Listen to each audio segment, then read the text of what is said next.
आपका शुक्रिया, आप यहाँ पे आए कवर करने के लिए, क्योंकि बहुत सारे मेरे भाइयों ने और मीडिया के लोगों ने शायद बायकॉट किया है क्योंकि उनकी नज़रों में ये शाहीन बाग है। लेकिन मैं बार बार थक चिल्लाता कि जनाब ये शाहीन बाग नहीं, यहाँ आप शंभू जी का मेला लगेगा 1 मार्च को और उस कमेटी के मेंबर हैं और ये आप शंभू जी का बाग है, ये ना मेरा है ना तेरा ही। उस भगवान गालियाँ देते हैं वो राष्ट्र विरोधी भी हैं, वो देशद्रोही भी हैं जो मुझे गालियाँ देते हैं।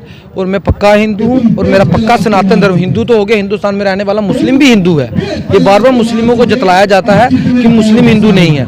मैं कहता हूँ हिंदुस्तान में रहने वाला हिंदू मुस्लिम सिख ईसाई सभी हिंदुस्तानी कहलाते हैं, सभी हिंदू कहलाते हैं। मेरा धर्म सनातन है जिससे मैं बिलोंग करता हूँ। मैं सिर्फ इतना कहना चाहता हूँ, मुझे गालियाँ देने वाले जो है ना वो एक तो अंधभक्त हैं और वो राष्ट्र विरोधी भी हैं और देश तोड़ने वाले लोग वो हैं। आप उनको भी नाम दीजिए ना जो हमें रूपनगर में है। और रूपनगर की अगर हम बात करें तो 32 दिन से गुज्जर बरादरी जो है या गुज्जर फैमिली जो है वो प्रोटेस्ट पर है और उनके साथ जो लोग हैं वो यहाँ पर मौजूद हैं। और आज काफ़ी संख्या में सिख फैमिली से, हिंदू फैमिली से और गुज्जर बरादरी से या पहाड़ी बरादरी से लोग यहाँ पर मौजूद हैं। लोग इनको सपोर्ट करने के लिए आए हैं। इसी सब पे चर्चा करने के लिए हमारे साथ सतवीर सिंह मनास जी मौजूद हैं। इनसे जानेंगे आखिरकार कहाँ तक मामला पहुँचा, क्या कुछ कहना है इनका। सतवीर जी, आपसे जानना चाहूँगा, 32 दिन गुजर चुके हैं, क्या कुछ हालात बदले, क्या कुछ हो रहा है अभी तक? देखिए, आपका शुक्रिया, आप यहाँ पे आए कवर करने के लिए, क्योंकि बहुत सारे मेरे भाइयों ने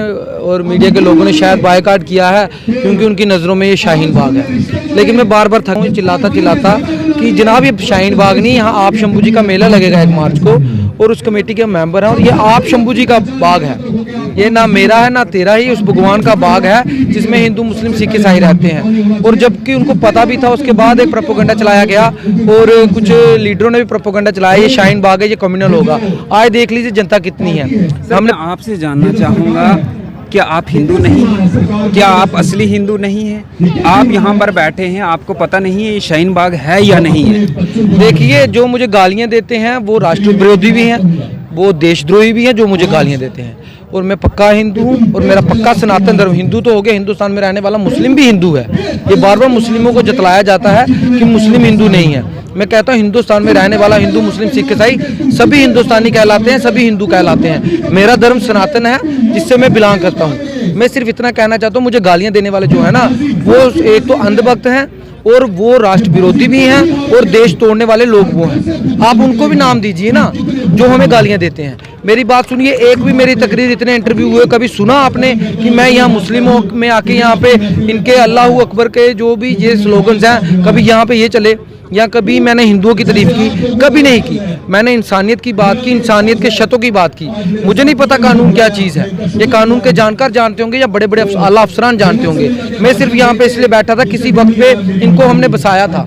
और आज ये लैंड ग्रैबर्स की शक्लें आप देख के जाइएगा, इनके कपड़े भी फटे हुए हैं, मेरे कपड़े और इनके कपड़े देखिएगा। और मुझे ही नहीं पता था कि मेरे पलोड़ा में कितना छोटा सा इलाका है जो रियासी के दूर दराज के गाँव पोनी पार्क उससे भी बुरी हालत में रहता है।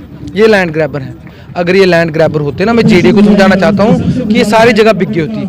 अब जेडीए की प्लानिंग है कि ये करना। मैं जेडीए को सिर्फ ये कहना चाहता हूँ, यहाँ पे जो पुरानी मलकियतें होंगी ना वो सब मनहासों की होंगी या ब्राह्मणों की होंगी, जहाँ के जिसको कभी फॉरेस्ट बना दिया, फिर जेडीए बना दिया, कितना लूट के हमारा खाया है। अब ये मत सोचिए कि यहाँ से उठे तो पलोड़ा में कहीं और मुंह मारेंगे। मैं कहना चाहता हूँ पूरा पलोड़ा पे हमारा राइट है और यहाँ पे अपनी एंटी एनक्रोचमेंट ड्राइव जेडीए बंद करे। जहाँ पे खाली जगह पड़ी है, जहाँ पे कोई लड़ाई झगड़ा नहीं है और जहाँ पे वाकई में लैंड ग्रैबर है वहाँ पे जाइए। इसलिए ये मालिकाना हक वाली धरती है जिसके हम कभी मालिक रहे हैं, आज नहीं है।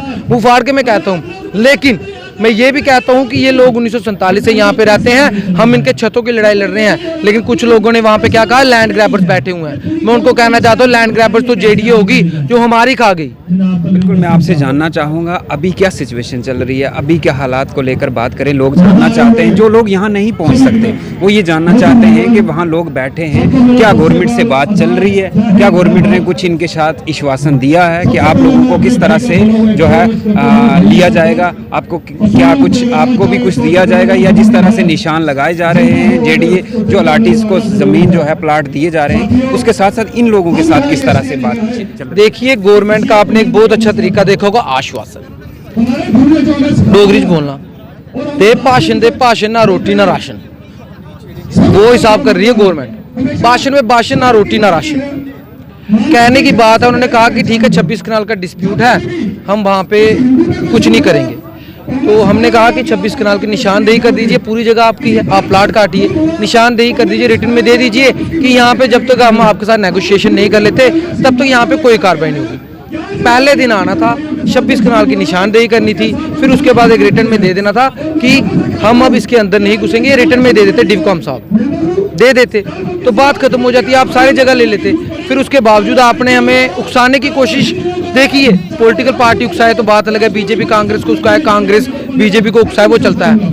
यहाँ पे जेडीए उकसा रहा है। जेडीए पहले दिन आया कि धरना देखना था ना कि शायद ये गुज्जर वो वाले गुज्जर हैं जो पत्थर चलाते हैं, ये एक बार पत्थर चलाएं हम कह दें ये देशद्रोही हैं, हम कह दें ये राष्ट्र विरोधी हैं, हम कह दें ये लैंड ग्रैबर हैं। इन्होंने कॉलोनी काटना शुरू की, हम नहीं बोले। उसके बाद ऊपर आए, हम नहीं बोले। फिर उन्होंने कहा फ्रंट काटेंगे, हम नहीं बोले। अब लास्ट में जब धरना स्थल पे आना शुरू हो गए, क्योंकि ये हमारी हक के लिए एक टेंट लगा है, तंबू लगा है, जब उनको लगा कि ये टूटने वाला है, यहाँ से हमें इंसाफ मिलना है, इसलिए वो रोना शुरू कर दिया, इसलिए ये सब कुछ हुआ।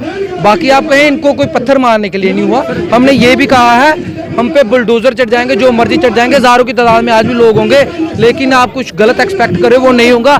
आज तो पेड़ों पे भी तिरंगे हैं, पेड़ों पे भी तिरंगे हैं। अब इस तिरंगे की शर्म इनको नहीं रही होगी। सर मैं आपसे जानना चाहूँगा, जिस तरह से इन एडमिनिस्ट्रेशन को पहले इन लोगों को एक निशानदेही करके रखना चाहिए था, वो तो किया नहीं एडमिनिस्ट्रेशन ने, उल्टा एडमिनिस्ट्रेशन जो अलाटीज को प्लाट कट कट के दे रही है। क्या लगता है कल को इस चीज़ के ऊपर भी बवाल उठेगा? क्योंकि हो सकता है जो 26 कनाल के ऊपर जो मसला चल रहा है वो कल कहीं और निकले, जो जिस परिवार को प्लाट दिया जाएगा कल को वो भी रोने पर मजबूर हो जाएगा और ये भी लोग रोने पर मजबूर हो जाएंगे। इनको पहले ये जगह किनारा कशी पे नहीं लानी चाहिए थी और उसके बाद जो है प्लाट अलग करने। देखिए आपके सवाल में आपका जवाब, आप एक मीडिया जर्नलिस्ट हो, आपको पता है कि पहले ऐसे कर देना चाहिए था। क्या डिवकॉम साहब को नहीं पता था कि पहले ऐसा कर देना चाहिए था कि हम 26 कनाल फ्री कर देते और रिटर्न में दे देते और बाकी सारी जगह पे हम प्लाटिंग कर देते, ना लड़ाई बननी थी ना झगड़ा बनना था। लेकिन हुआ क्या, 26 कनाल अभी तक काटी नहीं, आश्वासनों में 26 कनाल चल रही है। हाँ 26 कनाल में हम कुछ नहीं करेंगे, कुछ नहीं, यकीन क्या है? अब सभी लोग पुलिस को कोस रहे हैं, पुलिस का क्या कसूर है? आज मैं डिवकॉम हूँ तो मेरा ऑर्डर पुलिस मानेगी, पुलिस का क्या रोल है? कल जो अलाटीज जिन्होंने पैसा भरा है हम उनकी भी रिस्पेक्ट करते हैं, बिल्कुल वो हमारे भाई हैं, लेकिन उनको समझ नहीं आ रही। कल उन लोगों के सर पे ये लड़ाई डाल रहे हैं, जो आज जेडीए की लड़ाई थी वो कल किसी और के सर पे डाल रहे हैं। कल ये लोग लड़ेंगे और एक और मसला खड़ा होगा। आज इन लोगों को इस चीज़ के ऊपर क्लियर नहीं कर देना चाहिए था। मैं यही जानना चाहता हूँ। मैं आपसे सिर्फ ये कहना चाहता हूँ, इस रूपनगर में 9 सेक्टर है, अलाटीज ने पैसा रूपनगर के लिए भरा हुआ है और रूपनगर का हर एक इलाका पॉश इलाका है, बहुत बढ़िया पढ़ा लिखा इलाका है। ये नहीं है कि आप सेक्टर नंबर 1 VVIP है तो सेक्टर नंबर 9 VVIP नहीं है। यहाँ पे बहुत VVIPs रहते हैं और पॉश इलाका है। अगर यहाँ पे कुछ प्लाट कम पड़ते हैं वो थोड़ा सा आगे किसी सेक्टर में और एडजस्ट कर सकते हैं। सेक्टर में क्या समझ लीजिए, सड़क छोड़ के थोड़ी सी आगे जाना, वहाँ पे एडजस्ट कर सकते हैं। एडजस्टमेंट तो आराम से हो सकती है। लड़ाई सिर्फ एडजस्टमेंट की है।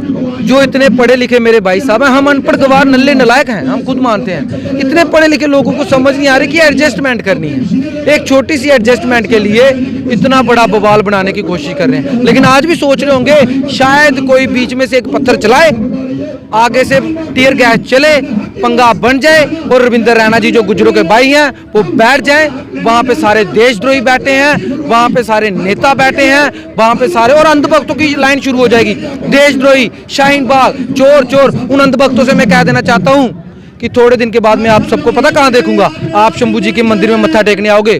प्रभु श्री, मेरी बात सुनिए लास्ट में जो सबसे बड़ी बात, प्रभु श्री राम का मत्था टेकोगे। लेकिन उनसे कहना चाहता हूँ मत्था टेकने से क्या फायदा, नलायकों पहले ये तो समझो प्रभु श्री राम ने कहा था सबसे बड़ा धर्म इंसानियत है। इंसानियत पे तुम चल नहीं सकते और बातें करते हो बड़ी बड़ी। तस्वीर जी क्या मैसेज देना चाहेंगे जो लोग आपको अभी टारगेट कर रहे हैं, आपको खास तौर पर गालियां दे रहे हैं, उन लोगों के लिए क्या मैसेज? देखिए सबसे बड़ा है हमारा भगवान, वो 1 मिनट में 1 पल में सांस रोक लेगा, 1 पल चाहेंगे तो ऊपर बुला लेंगे। मुझे उन पे भरोसा है, मैं उनके इंसानियत वाले नाते, कल को किसी हिंदू के साथ गलत क्या होगा, पहले हुआ, मैंने उनका भी साथ दिया है। ये पूछ रहे हैं ना हिंदुओं का कब्जा, मैंने दिया है, लेकिन बीजेपी की तरह ना मीडिया वालों को नहीं बुला के दिया साथ। आगे वो नहीं माने बात अलग है, लेकिन मैंने साथ दी। मैं आज भी कहता हूँ हिंदुओं से, कहीं पे आपके साथ गलत होता है, आपके पास कागजात हैं, आप भी तंबू लगाइए, बैठिए। सतवीर सिंह नहीं आएगा उस दिन आप कहिएगा सतवीर सिंह गलत है, लेकिन जब सतवीर सिंह के आपने कभी तंबू नहीं लगाया, कभी आप बैठे नहीं, एकता आप में नहीं हुई, तो मुझे कहोगे कि सतवीर सिंह नहीं आया। बाकी मैं ये कहना चाहता हूँ, कोई पत्थर कोई लाठी नहीं चलेगी, आप बुलडोजर चला दीजिए, हजारों को मार दीजिए, लेकिन यहाँ से उफ नहीं निकलेगी।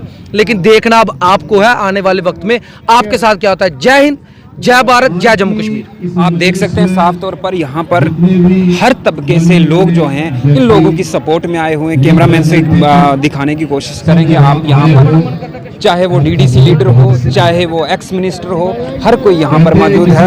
और साफ तौर पर आपको बता दें कि यहाँ पर जो है जम्मू के अंदर, पलोड़ा के अंदर जो है एक 32 दिन से प्रोटेस्ट चल रहा था। आप लोग भी जानने की कोशिश कर रहे होंगे कि यहाँ पर क्या मामला चल रहा है। तो यहाँ पर इन लोगों को एक आश्वासन दिया गया कि आपको 26 कनाल जो है वो अलग करके हम बाकी जो है प्लाट काट कर अलाटीज को दिए जाएंगे। अब देखना ये है कि कितनी जल्दी जो है इन लोगों को जो है निशानदेही करके दी जाएगी कि 26 कनाल जगह जो है वो आपकी ये है। जब तक आप लोगों के साथ हमारी बातचीत खत्म नहीं होती तब तक उस 26 कनाल के साथ छेड़छाड़ नहीं होगी। ऐसी अपडेट के लिए आप जुड़े रहें जेके प्राइम मीडिया के साथ। मुझे